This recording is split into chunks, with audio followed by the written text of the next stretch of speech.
Hello, and welcome to Great in God's Sight, the podcast that explores underrated heroes. This is Season 3, and we're so glad you've joined us for today's episode entitled Philipp Melanchthon, Nothing But Heaven. Please be sure to subscribe and check out the fantastic artwork that goes along with today's story on our website, thegreatpodcast.org. That's thegreatpodcast.org. Thanks for listening.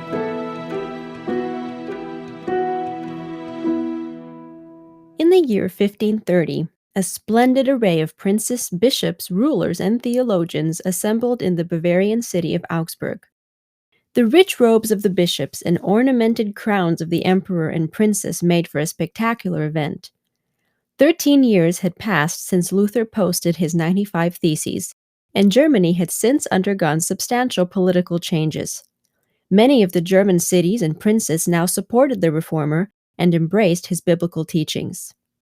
As a genuinely ardent Catholic, Charles V felt his Holy Roman Empire threatened by the wave of Lutheranism sweeping through it. He decided to call the Diet of Augsburg to reconvert his wayward subjects to the Catholic faith.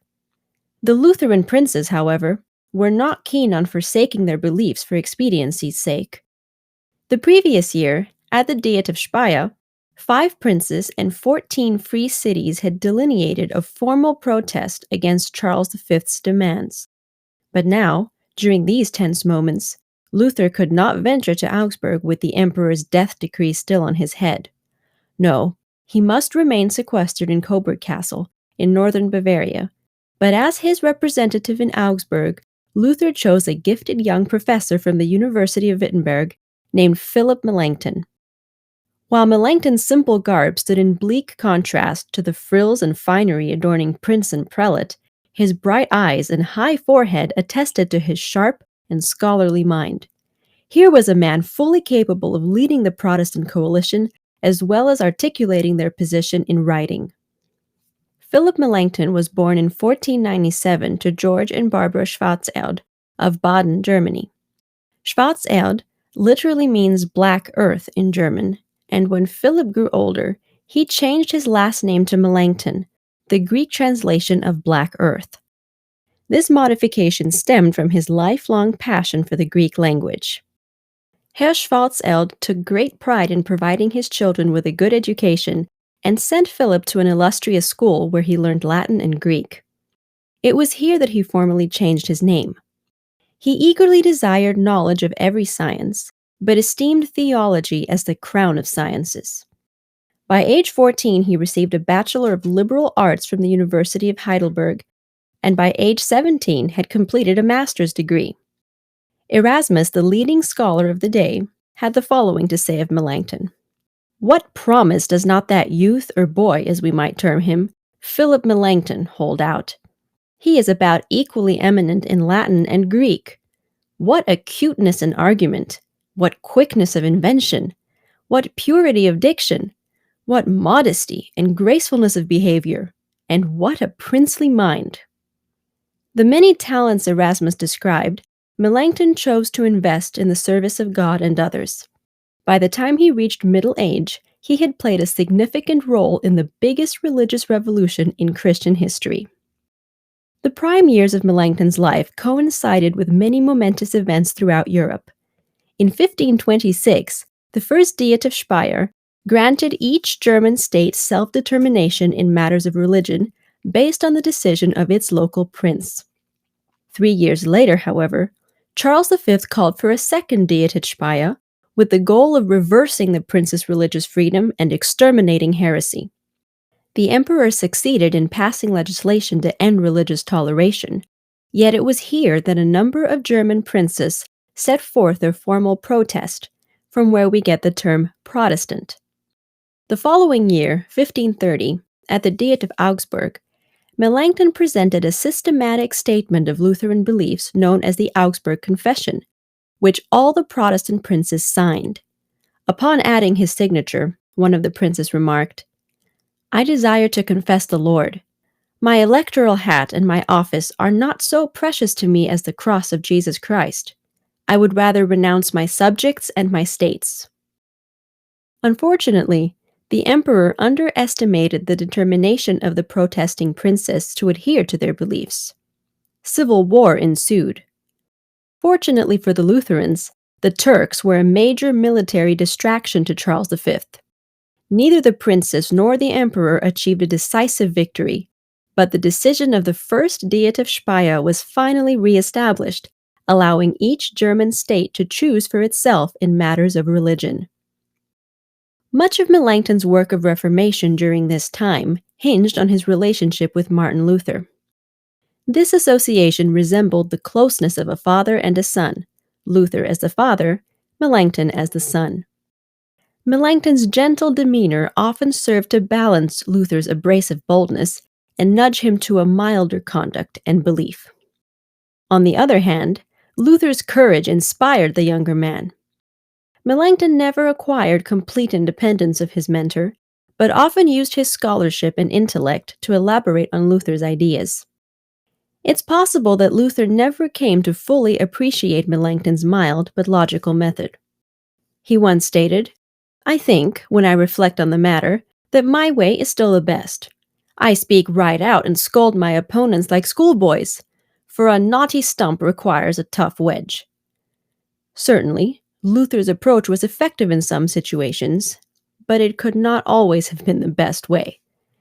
In reality, however, the two men complemented each other almost ideally. Luther himself expressed confidence in Melanchthon as his successor. He told the younger reformer, "If my enemies put me to death, continue to teach and stand fast in the truth. Labor in my stead. If you survive, my death will be of little consequence." While the two men had many differences, they made an effective team. Melanchthon's theological writings were mostly echoes and clarifications of Luther's thoughts, but his logic and persuasiveness gained support in academic circles that Luther had not reached.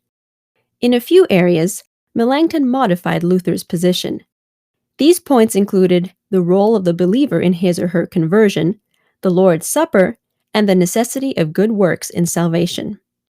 Good works, for example, Melanchthon viewed as the essential counterpart of faith, whereas Luther stressed the importance of faith above works.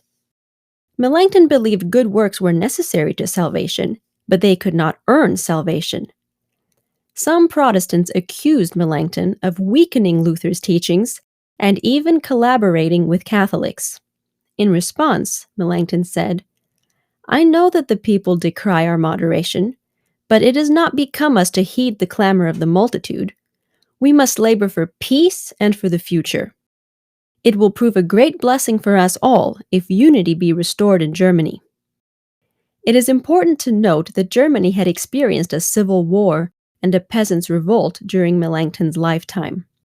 Perhaps these factors contributed to his tranquil nature and desire for harmony, yet never did his wish for peace cause him to waver in his conviction that the Bible rather than the papacy was to be man's spiritual guide.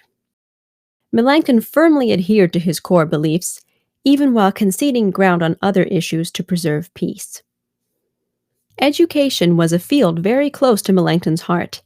He served as professor of Greek at the University of Wittenberg for 42 years, and frequently started his days at 2 o'clock in the morning to prepare for lectures at 6 o'clock.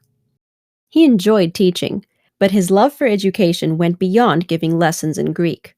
He produced textbooks on nearly every subject and helped found schools in at least 56 cities. He also aided in the establishment of multiple universities and university preparatory schools. For his dedication to educating German youth, he has been given the title Preceptor of Germany. When contemplating the Reformation and other great events of history, we tend to focus on outspoken, iconic individuals like Martin Luther. There is nothing wrong with that, but let us be careful not to minimize those who quietly, tirelessly worked alongside them. Often consigned to Luther's shadow, Philipp Melanchthon played an essential role in the Reformation. He represented Luther at Augsburg, formulated a confession of Lutheran beliefs, initiated education reforms, and elaborated on Luther's theology. In all his work, Melanchthon kept the gospel as his focus. He walked with God and received divine wisdom and energy to undertake the important work of reformation. On his deathbed, an attendant asked him if there was anything he wished for. In reply, he stated, "Nothing but heaven." He longed to be reunited with his Christian brothers and sisters before the throne of Jesus, where pain and death and sin would no longer reign. If you have a similar longing in your heart, recognize that God placed it there and that He has a work for you to do. If you aren't a Martin Luther, you can be a Philipp Melanchthon. God uses all types.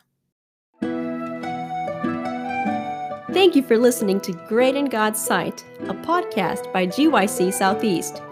We hope you have enjoyed this adventure through time and pray it serves to deepen your relationship with God. While we strive to bring you a unique perspective on each believer, we encourage you to use your God-given curiosity to explore these topics for yourself. Please remember to hit the subscribe button and share this episode with your friends via text or social media. You never know who might be encouraged. Until next time, we wish you God's blessing as you seek to be great in His sight too.